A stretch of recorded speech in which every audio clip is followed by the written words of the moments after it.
You're listening to Conversations on Living, a podcast exploring how to be well, how to do well, and how to live well. I'm Chris Brock, and I'd like you to consider this podcast as a bit like a trolley dash at the supermarket of life, and I'm your cashier waiting to ring up the total for your weekly shop. In this week's episode, I speak with author, speaker, and transformational leader Sue Stone to talk about how we can tap into the near limitless power that we all have within ourselves in order to take charge of our reality and shape it so that we don't simply survive, but instead thrive in the best ways possible. Of course, some of us are already more privileged than others. Some of us have better foundations for building a better life. Some of us come from a more generous heritage than others. But for those of us who don't have that step up to greatness ready and waiting for us, we don't necessarily need to be stuck where we find ourselves. We can change our situation, and a large part of the work in doing this is in changing ourselves and our mindset. It was Plato who said, "Reality is created by the mind, and we can change our reality by changing our mind." But is it really as simple as that? Is aligning ourselves mentally and emotionally with who we want to be, with where we want to be, and with the energy of the life we want to live, really the answer to living an existence of abundance? And what happens when we do it? Is it really a case of, if you go smiling into the world sometimes smiles back? Do all the pieces suddenly come crashing together as if they've been waiting for us the whole time to get our heads and our hearts straight? These are some of the questions that we cover in today's conversation. Sue is the author of the books Love Life, Live Life and The Power Within You. She is a television presenter, the star of TV's Secret Millionaire, and also the founder of the Sue Stone Foundation. If you want to find out more about Sue and her work, check out her website at suestone.com and suestonefoundation.com. And before we get into our chat, just a quick shout out to the guys at Headliner. It's the service I use to make audiograms with which I promote this podcast. You've probably seen them. They're those social media sized waveform graphics that I share on Twitter, Instagram, Facebook and elsewhere. Headliner is the easiest and most powerful way to do this. So if you host a podcast, you should definitely check it out. It's at www.headliner.app, and they also have a very handy app for your mobile phone as well. Also, a quick nod to Visualise, the game's developers behind Plane, which is a computer game with a difference. It's designed with the intention of teaching meditation and mindfulness, and it's currently available on Steam with a follow-up called Inward, coming soon to mobile, desktop and Switch. Krish Srikumar is a previous guest on the podcast, and he's the brains behind Visualise, and he'll be coming back to chat with us in a couple of weeks' time, so stay tuned for that. And if you want to find out more about those games, head to Visualise, that's Vismaya, vismaya.co.uk. If you want to carry on the conversation, then also check out our Facebook group. Just search for Conversations on Living, and you can join the Convo crew there. And for more episodes, just look us up at conversationsonliving.com. And now, without any further dilly-dally from me, let's get straight into my conversation with the fantastic and empowering Sue Stone. So, Sue Stone, thank you so much for joining me on the podcast. You are a motivational speaker, an author. You help people become empowered to take ownership of their own lives. And you are a broadcaster as well. You have the Sue Stone Foundation. There's so many strings to your bow. So maybe you could give us a little bit of a background about how you got to where you are, what happened in your life to turn your own situation around, and then become a light for other people to find their way too. Well, thank you, Chris, for inviting me on. Always, I'll share what I've learned that has enabled my own life transformation with anybody that will listen to me. So, but yeah, I think a bit about my story anyway. But so many years ago, I split up with my husband, and I had a belief at the time. And that's key. I had a belief that once one thing went wrong, a load of other things would go wrong. And I had no idea at the time what a self-fulfilling prophecy that was going to be. And things literally did go from bad to worse, and maxed out in debt, huge, first charge, second charge on the property with the business we were in, and getting credit cards to fund loans and loans to fund mortgages. And trust me, it was desperate, kept desperately hanging on, but it was just getting worse and worse and worse. And I had a car on high finance I couldn't afford, and then that was in negative equity. Even had, when I think back, it was horrendous, bailiffs for the VAT turning up at the business. I'm like, oh my God, how's my life come to this? And I had 3 young children. And there was so much going on. And it was desperate, actually. I was consumed with fear and desperation. And I've got to be honest, I had forgotten what it felt like to be happy. I thought happiness had gone forever. And the absolute turning point came to me when one day I realised, having been moving money around, robbing Peter to pay Paul, I realised I'd maxed out on every single bank account, every credit card, every loan. I could not get my hands on a single penny. Not helped by my ex-husband. We're great friends now, but at the time he just buried his head, never considered for a moment how I might be feeding the children or how we were surviving, and certainly didn't take any responsibility of the debt that we jointly got into. So it was hugely challenging. But that time when I was maxed out, I remember thinking, oh my goodness, it's probably a bit stronger than that, but it was, have I got any money left in my purse? And I literally remember going to my handbag and getting my purse out, and I had literally just £10 left. And it was like, oh my God. So lots of people have said, oh, what did you do with your last £10? And I was so embarrassed at the time, though. Nobody knew. I was just embarrassed about how bad my life had got. And I remember having to put £5 worth of petrol in the super duper car that I had that I couldn't afford. And that was embarrassing in itself, £5 worth of petrol, and going to our local, Sainsbury's locally here, and thinking, right, I've got to feed the kids because the cupboard was already bare, it was getting tighter and tighter. And I bought sausages and potatoes for the kids' tea. And my overriding urge, desire, need, whatever you want to call it, was to make sure I had enough money to buy myself a cheap bottle of wine, because I hate to admit it, but I needed the wine to sort of numb the pain. And as I say, I was horribly embarrassed about that. And it was actually a journalist many years ago for the Daily Express said, Sue, if you could share that story with people, you'd be amazed just how many people might be able to relate to it, or that you will give people hope. So I think that's when I started sharing what had gone on. But that was my turning point of thinking, right, Sue Stone, if I don't do something to help myself, no one is going to do it for me. And that's when I started reading self-help books, positive thinking books, spiritual books, the hyped up American books, anything I could get my hands on.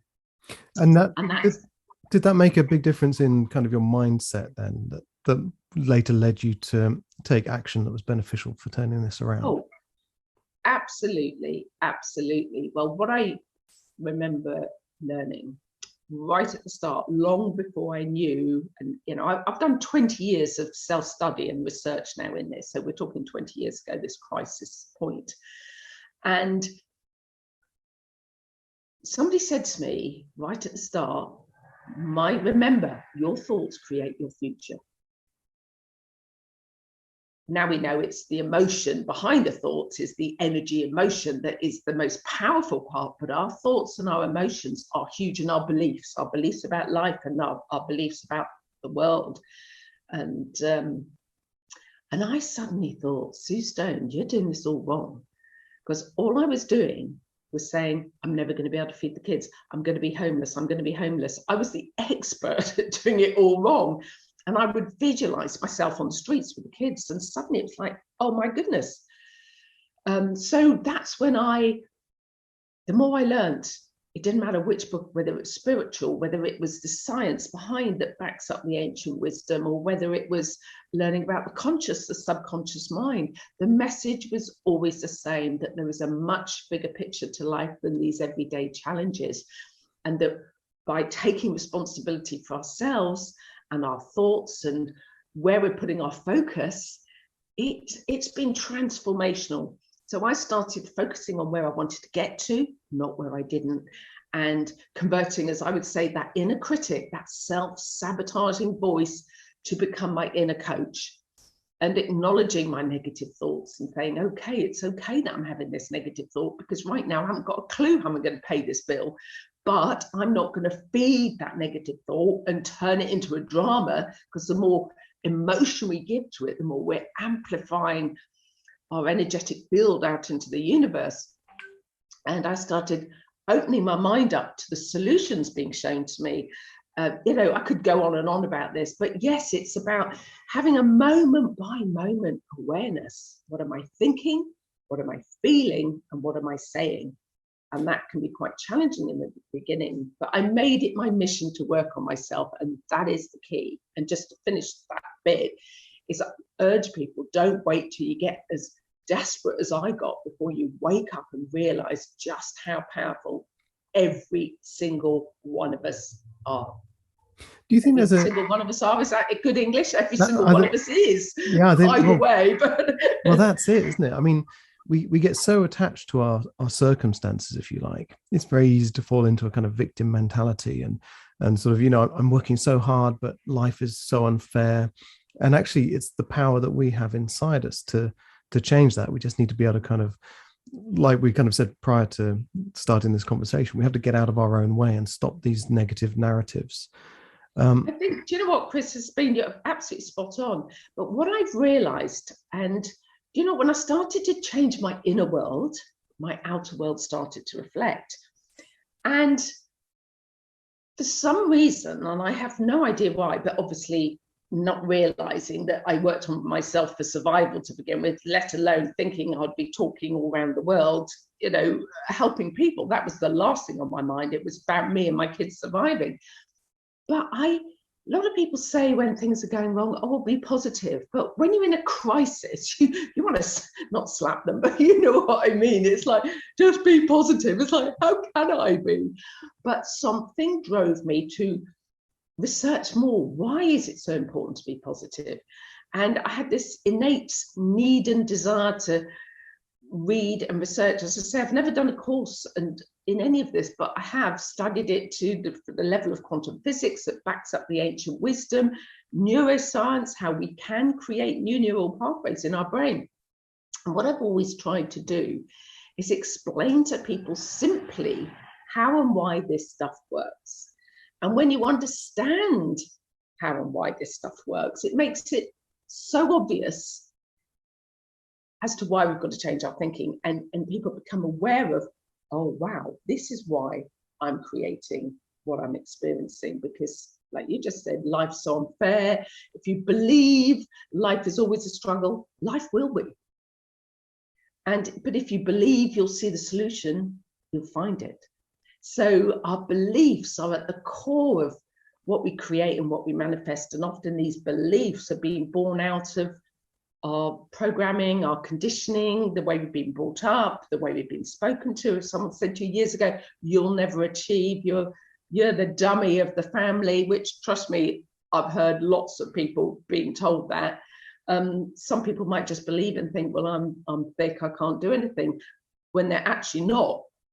We don't have to take that on as our truth, but for some people it propels them into their greatness and says, right, I'm going to show you. But more often than not, it's if we hear enough negative stuff, we do start to believe it, and that's when life can be, more downhill. It's very difficult, isn't it? Because there is a certain amount of requirement of having faith in yourself. It's like, because we are constantly barraged by messages that we're not good enough. You see beautiful people in advertising billboards, you see these nice cars you can't afford, you see all of this kind of stuff, and it's enough to make us feel a little bit, it's enough to reinforce those negative self-narratives a little bit. If you're not careful, yes. Exactly. It's about being aware.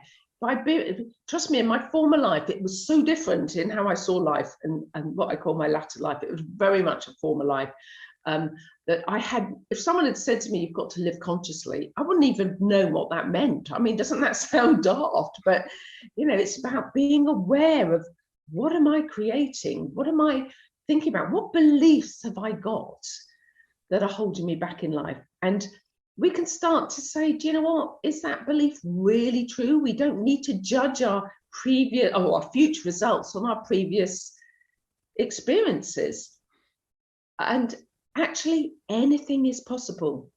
Anything is possible, but we've got to dare to dream that it's possible. Open our mind up to the possibility, not be caught into that. I mean, our mind is like a parachute that only functions properly when it's open, and that's true.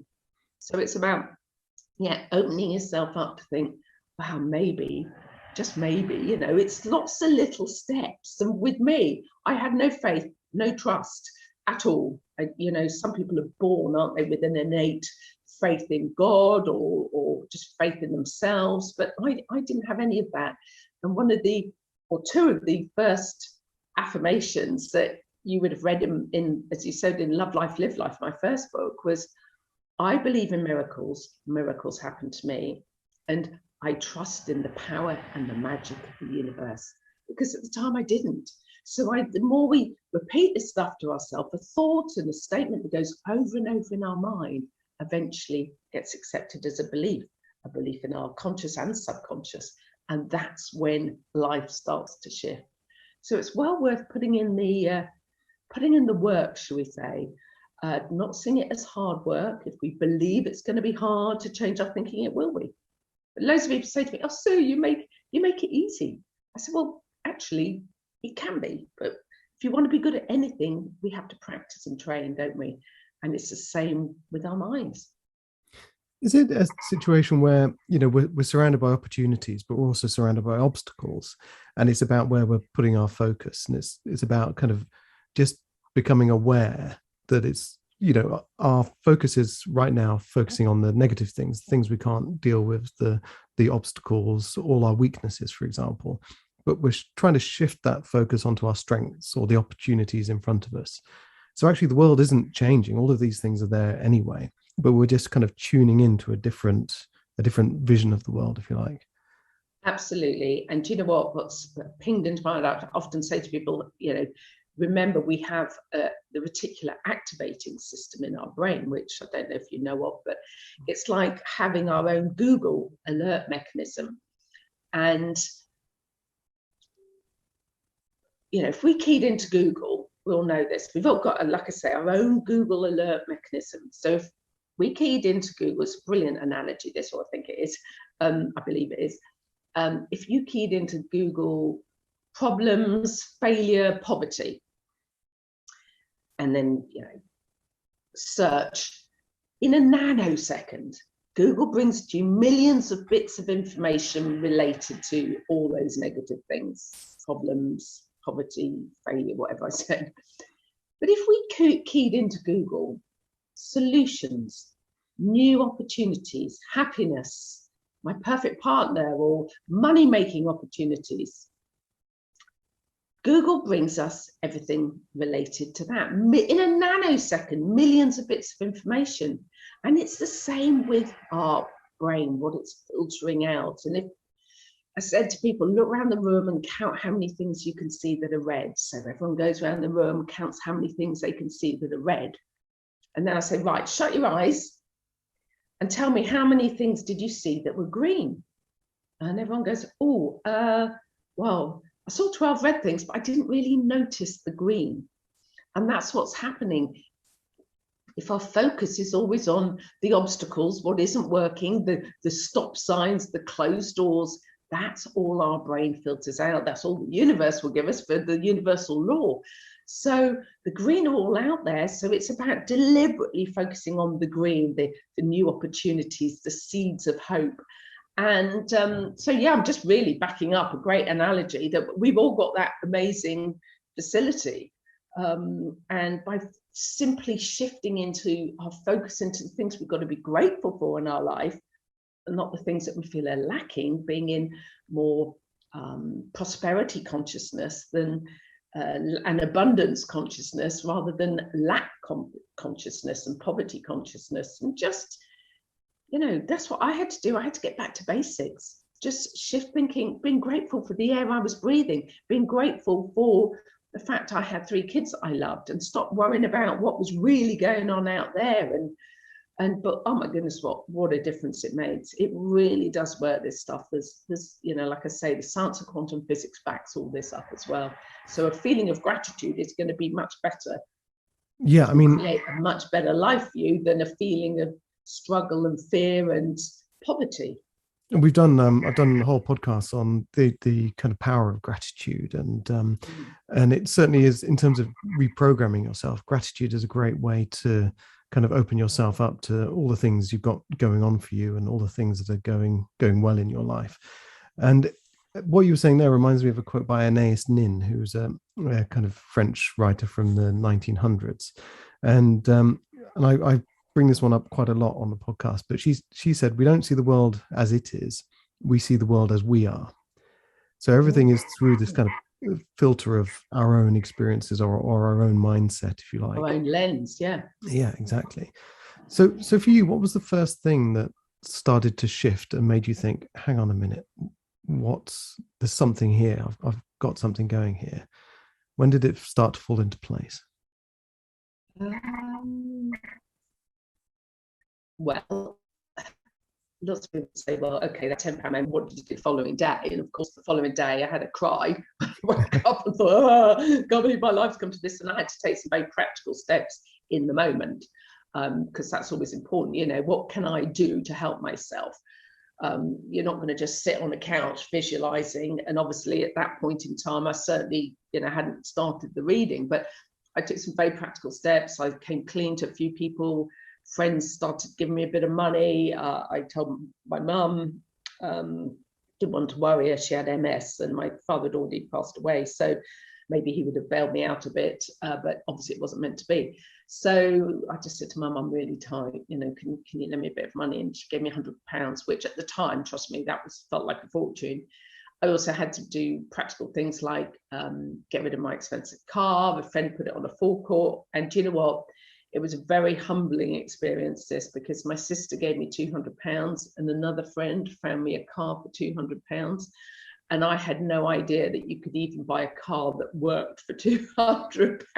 It was, my monthly payments were almost double that on the stupid finance I had, And so I drove around in this A-registered metallic green Mazda, but it was amazing. Had electric windows, it was automatic, and it worked a treat. And I tell you, it was quite liberating doing that, but it was also very humbling.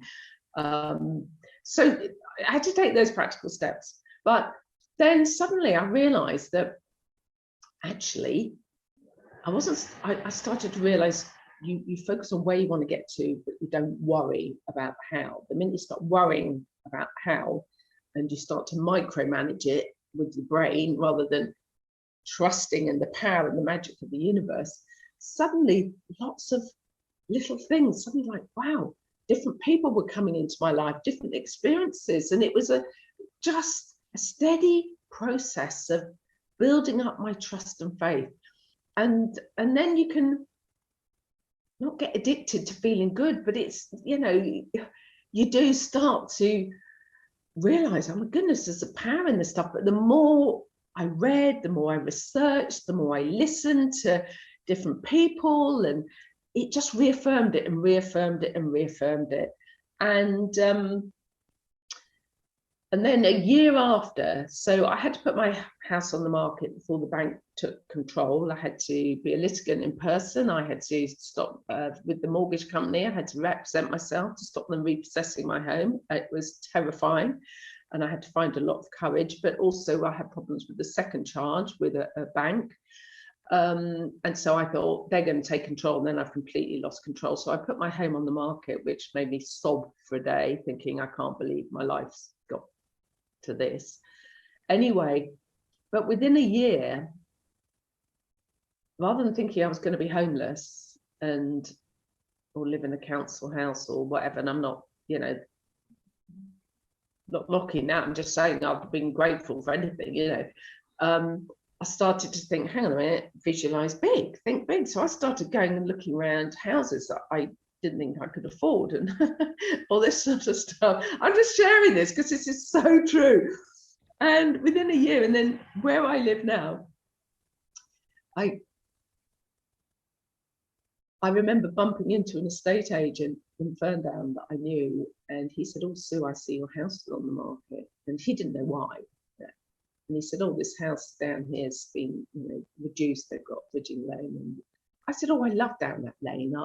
I'll come and have a look. But I promise you, Chris, I only went to be nosy, not in a million years thinking.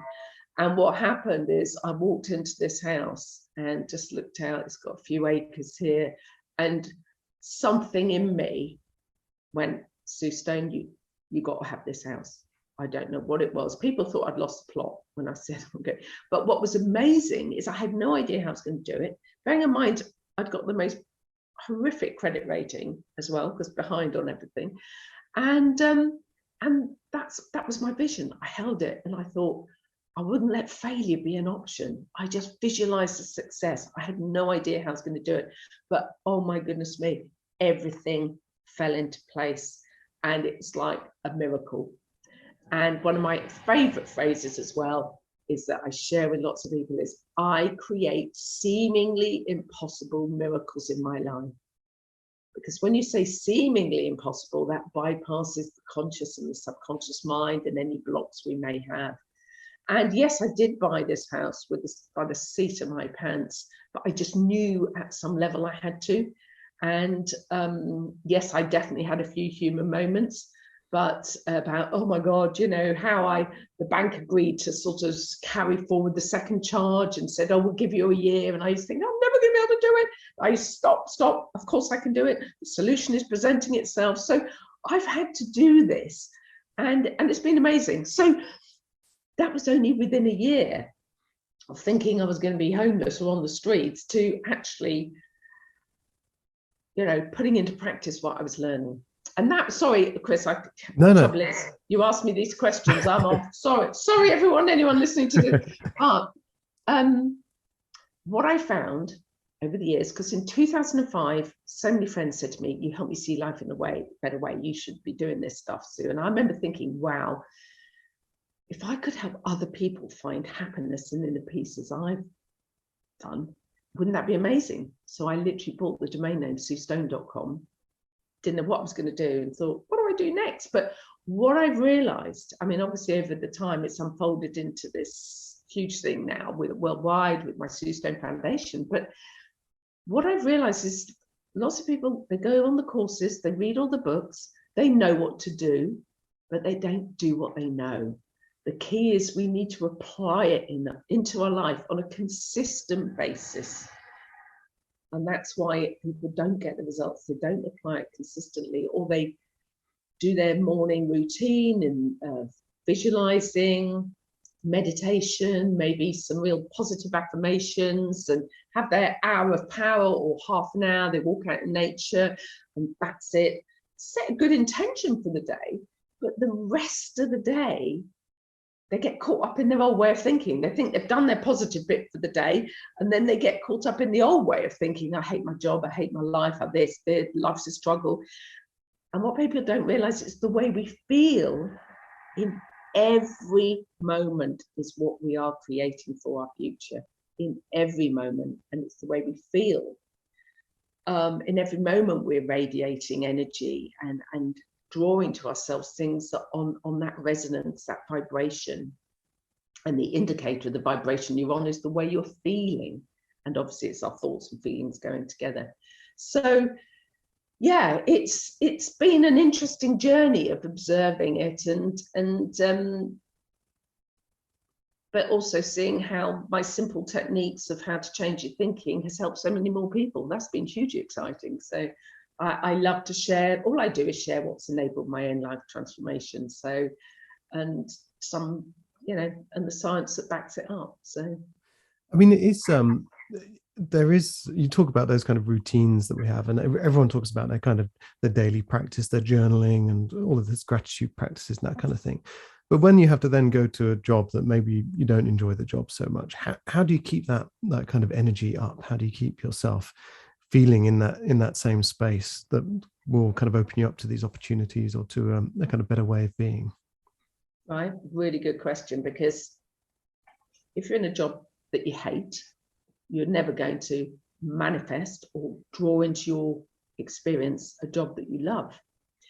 I remember one of the founder members of my foundation 10 years ago, coming to me saying, Sue, he'd lost his business and he'd got a job at Asda. And he was working from 6 till 2. on fairly basic wage sort of thing. And he rang me after and said, Sue, I hate working at Asda. I hate it. I hate it. I said, I won't say his name, obviously, but I said, stop hating Asda. Focus on the positives of Asda. Be grateful for the money that's coming in rather than thinking that's not enough. Focus, be grateful that you can work from 6 till 2, so you've got the rest of the afternoon and evening to focus on where you want to get to. And I said, remember, if you're hating what you're doing, you're sending that energy out into the universe in radiating it. And the more emotion he gave to the hate, I mean, hate's a powerful word, especially if you feel it and amplify it. And he went, oh my God, Sue, you're so right. You know, it's just that little twist. And so he started focusing on, I said, just have fun, just embrace it, focus on the good in it, like however small it might be, even like focusing on the things we have got to be grateful for in that job. And that then starts the shift. But back to the same old thing, Chris, if we know and understand that it's the emotion that we're feeling is the energy emotion, why choose to self-sabotage? Why do it? Oh, can I jump in there? Because yeah, one thing as well that's popped into my head that really, really helped me, apart from learning all this stuff, was to live in the now. Now, this moment is all we've got. This moment right now, you and me chatting, or whoever's listening to this moment right now is all we have. We live in an eternal moment of now. Our point of power is in the now. It's not about being happy when I've got a better job or when I've got more money or hanging on to the past and reliving events. Trust me, I've been the expert at doing it all wrong. I really have. But when I realized, I thought this moment is all I have. So why would I choose to think thoughts and feed those thoughts that are going to make me miserable? Why would I do that? You know, especially when I know that the way I feel in every moment is what I'm creating. And so I just used to think, do you know what? Okay, it's okay, you know, bringing in that inner, you know, acknowledge the negative thought that you've got and go, it's okay that I'm having this, because right now I don't like this job. I haven't got enough money and I'm not enjoying this part of my life. However, I'm not going to feed you negative thought. I'm going to let you go. And I would deliberately bring in the inner coach. Like, you know, we're really good at helping other people, but forget to help ourselves. And so the inner coach would go, because you know what, Sue, you can do this. And I would open my mind up to focus on the green. I would open my mind up and say, thank you for bringing in the solution. Thank you, angels. Thank you, God. Thank you, universe, whatever resonates with you. And get your reticular activating system, Google, working. So it's just about being mindful. And once again, back to, if you know this stuff and how powerful we all are, don't feed the negative, but have fun with it. Let it go, acknowledge it. We don't suppress it, because we know that then, of course, creates dis-ease in our body, which manifests as disease and illness and all sorts of neurotic tendencies. So yeah, it's the key is have fun with it if you can. This moment is all we've got. Let's choose to have a high vibration, or not even a high vibration, a vibration in the positive emotion spectrum, be it gratitude, love, joy, you know, bliss, abundance, whatever you want to call it, because that's when we're in flow. That's when we're aligned and in a state of allowance, bringing what we want, not what we don't want. When we're in the negative emotion spectrum, be it fear, worry, anxiety, guilt, non-forgiveness, bitterness, resentment, you know, powerful statement. Holding on to resentment and bitterness is like drinking poison and expecting the other person to die. I mean, that's a pretty powerful statement. That's what people do. Trust me, I did it. I used to hang on, repeat stories. I can't believe he did this, you know, and with friends that would agree with me and feed the drama. And, you know, and I was like, oh my goodness. So yeah, learning to live in the now and knowing that this is our point of power. That was huge for me. Do you think that we have to really work on understanding that it's what's going on inside us that is sort of, basically facilitating our circumstances? So, Yeah, that's a hard one. we might feel like we're victims of bad luck, or, all this debt is so unfair, and it's not fair that the bank is out to repossess my house, or whatever it is. But actually, it's our own actions and our own state of being, the way we kind of interact with life, that is kind of, nurturing I this. mean, I think there can be outside forces. I mean, to tell someone in a crisis that at some level they're responsible, you don't want to necessarily take responsibility. Yeah. And I think there are outside, I could have blamed my ex-husband for the decisions he made, but I chose not to do that. But to be honest, there were decisions being made that were, I was like, this does not make sense to me. Why would one do this?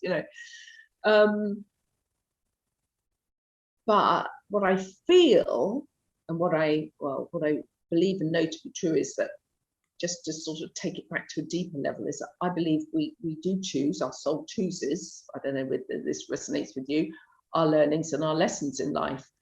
And so often the highly evolved soul has the more dramatic life. They choose this. This is to come here and experience this. So it could be a soul choice, it could be a conscious decision, it could be a subconscious decision. So I'm very mindful that how I would answer that question. But at some level, we are responsible.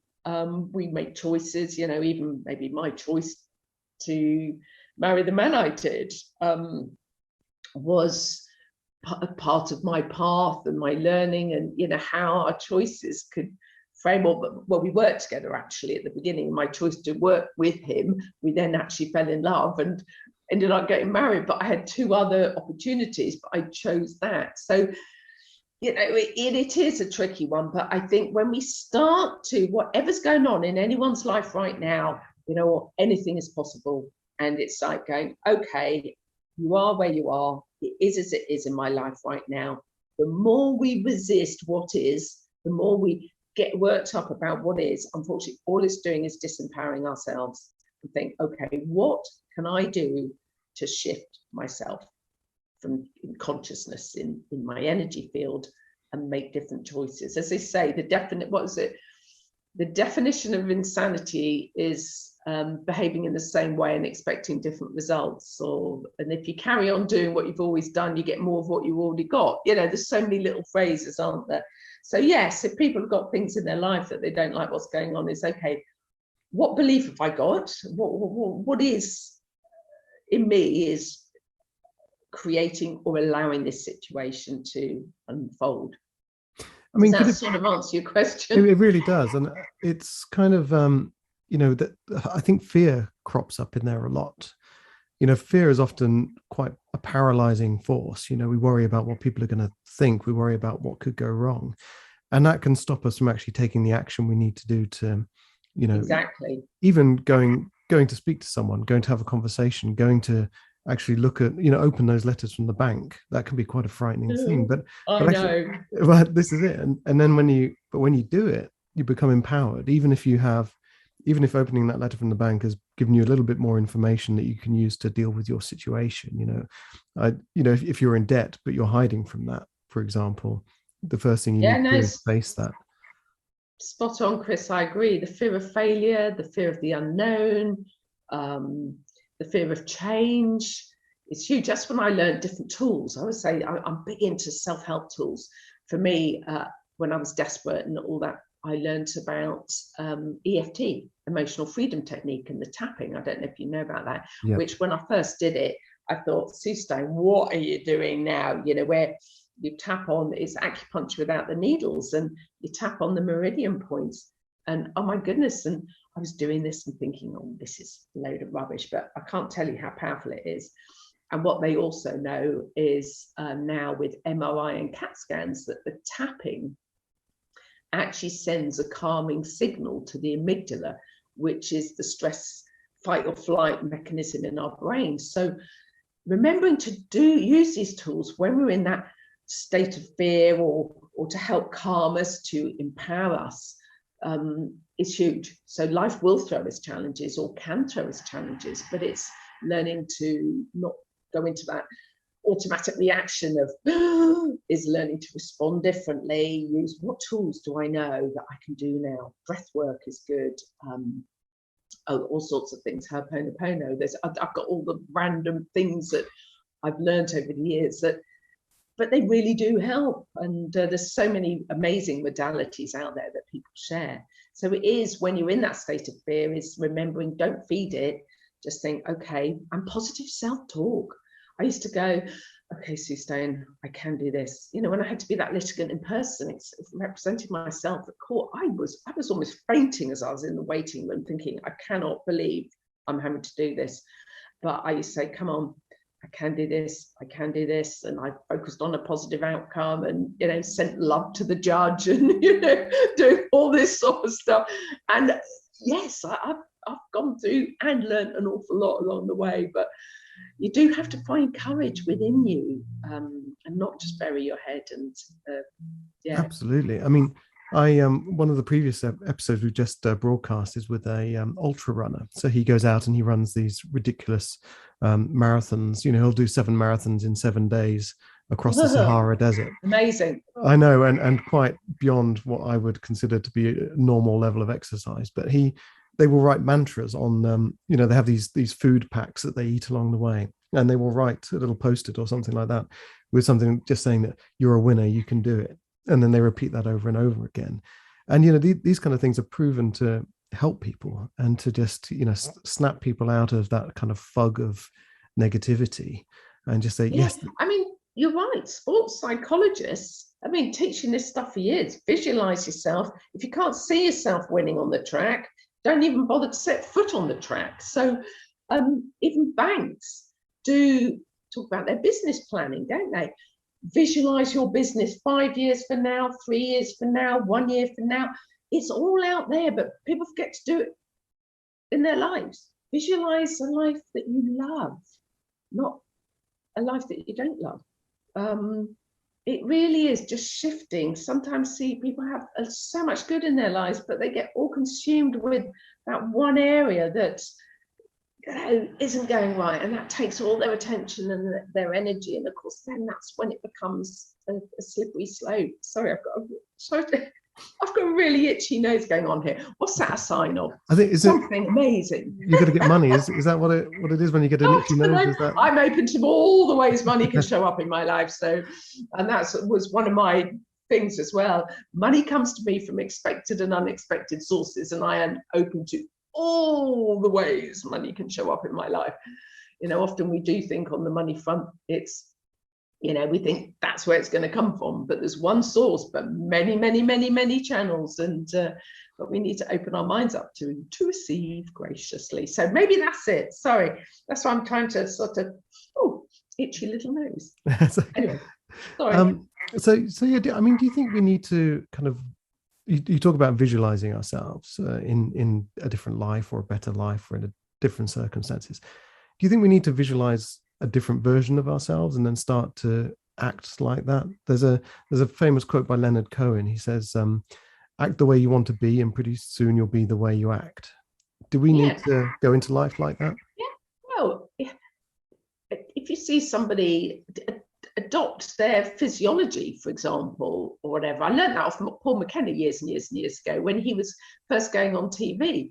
He said he used to look and observe people on TV, think, I like the way they interact, I like the way they do that. And he adopted that. And that always sticks in my mind, actually. So when I've been on TV or being interviewed, I used to look at people and think, oh, yeah, I like that, you know, and stuff. So, yes, don't forget, we are all the director of the movie of our lives in our mind. So direct a movie that you like the ending of.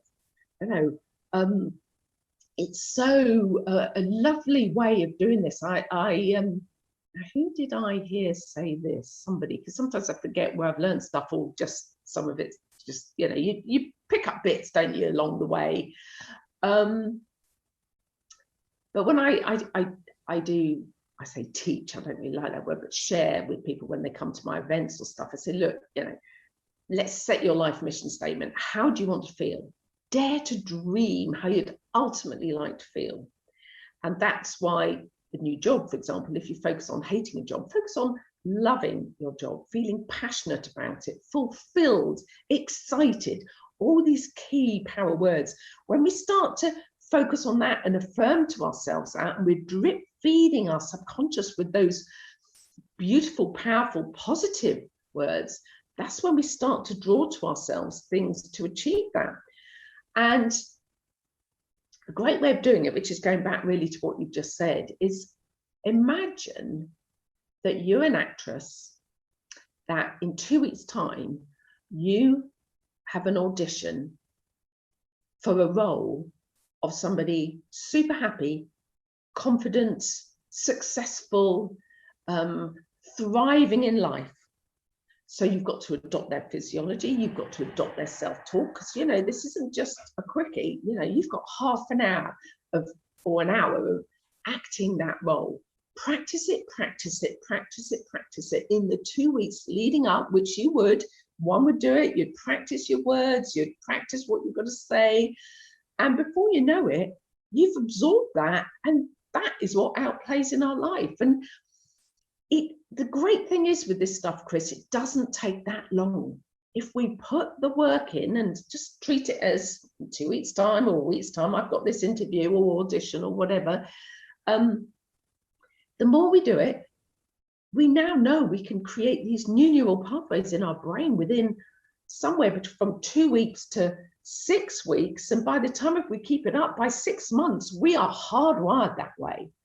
And like with me, I don't have to affirm to myself anything now, or people say, what are your daily rituals? I just am so hardwired to love life and thrive in life. It's effortless. I'm hardwired to be grateful for what, and even if a challenge does happen, I don't get caught in the drama. But of course, I was hardwired in the other way to, oh God, everything's going wrong, panic, panic, panic. So back to just, yeah, putting it in, putting the work in, and yeah, adopting that physiology and the self-talk. It's interesting because I would visualize like my perfect morning, and I would sort of visualize I'd be there in my big house, my big kitchen, drinking a nice espresso, and I will have just got back from an early morning run and all of this kind of stuff. And I realized, okay, some of these things I can't do just yet. I can't go into my enormous kitchen in my enormous house, but I can have an espresso in the morning. I can go for a morning run. And there are a lot of things we kind of put off because one day, you know, when I'm happy, I'll be like this. And when my life is better, it'll be doing these kind of things. And then you realize I can do a lot of this stuff right now. I don't need to wait until tomorrow. You know, it's in this moment, like you were saying before, it's in the now that we get to decide what our lives are like, what the quality of our lives are like, and how we feel. But one of my phrases just come to mind that I love is that I've said to myself for a long time: the more you love life, life loves you back. Or I love life and life loves me back. It's true. Yes, there will be challenges. And of course, when you lose someone you love, you know, you can't be happy. Of course you can't. But if we want more of anything, send it love, be love. I used to think that was all really fluffy years ago, funnily enough. I used to think, oh God, you know, we're all one, it's all about love. Actually, it is. Love is such a beautiful, love, joy, bliss is such a beautiful state to be in. The more love, like people with money, or if we're in a state of jealousy or resentment to people that are successful, you're certainly not aligned to bring abundance into your life.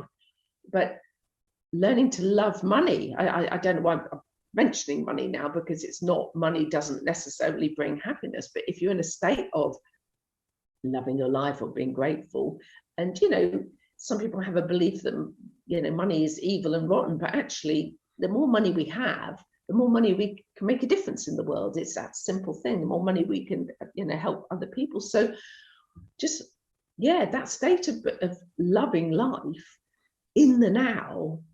And that does take a bit of work. Don't get me wrong, it's not an overnight switch, but lots of little steps in the now, lots of tiny little action steps in the now, rather than going into fear or overwhelm and thinking, how am I ever going to achieve it? All we can ever do is take an action step in the now, because this is the only moment we've got. As you say, little ones are not feeling frustrated.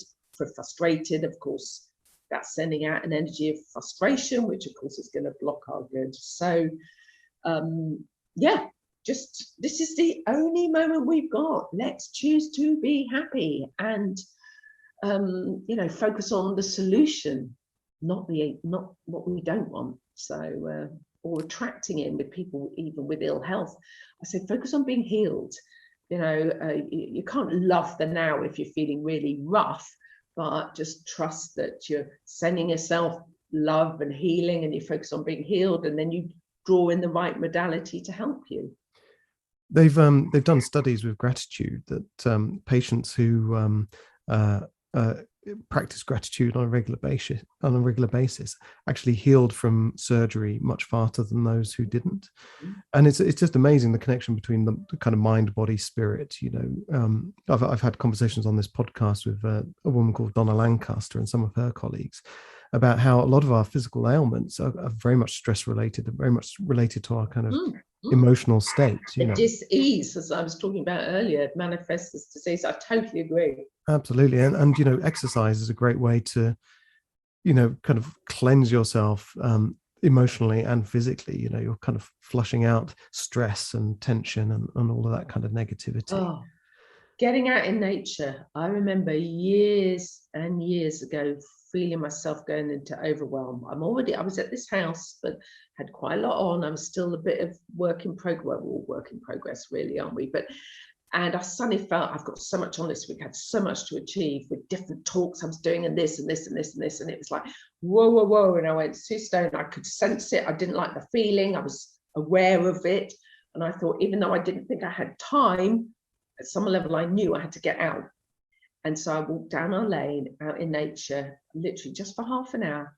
But I remember that incredible feeling of grounding, revitalizing, calming, and it hit me so hard just what a different emotion I felt and how healing it was, just getting out in nature, walking, nice brisk walk, and just looking around me at the abundance. And that was it.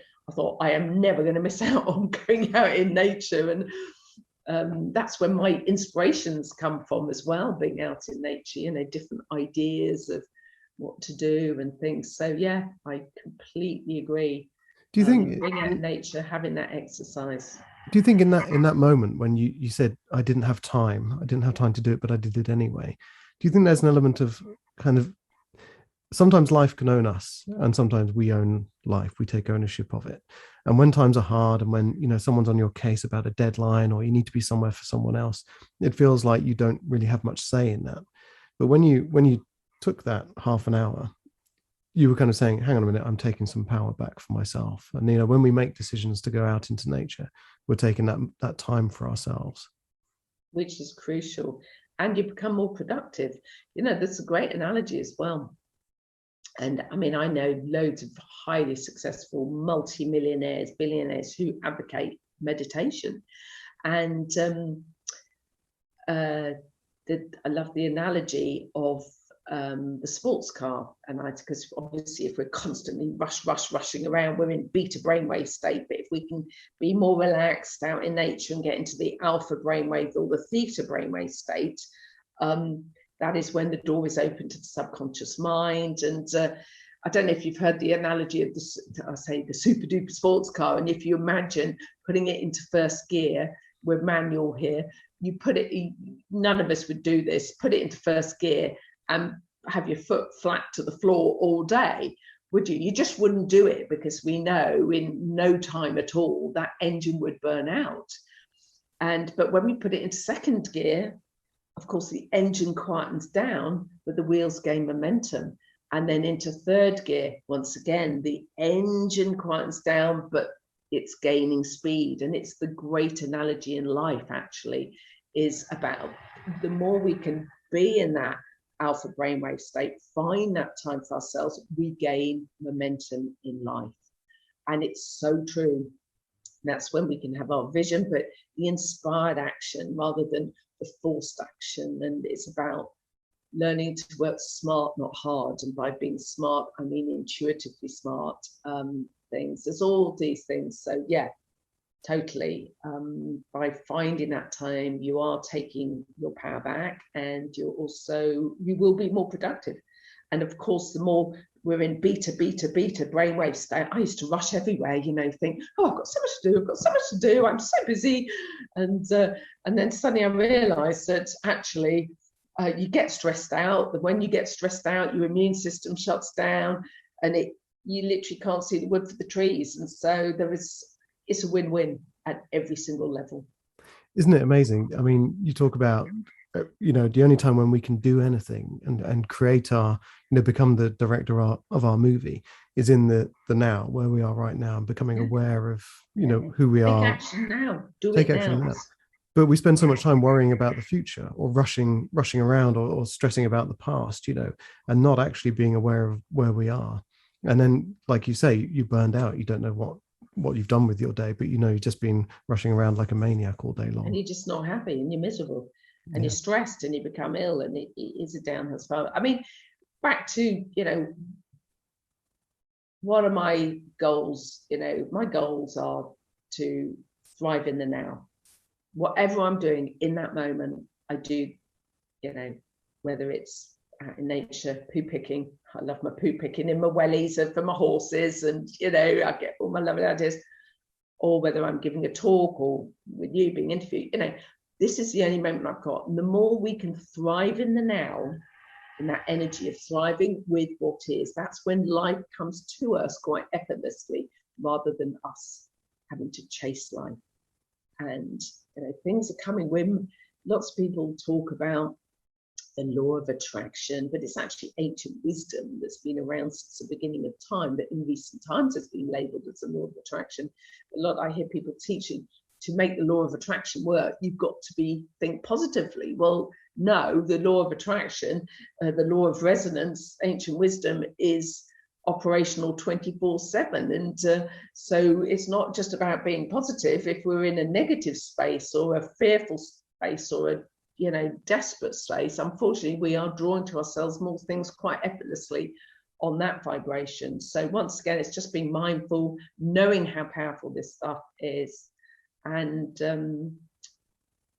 just quickly, it's come to my mind as well, everyone needs to remember, I'm no more powerful than anybody else. No one's any more powerful than anybody else. We all have this power within us. We all have the seed of greatness within us.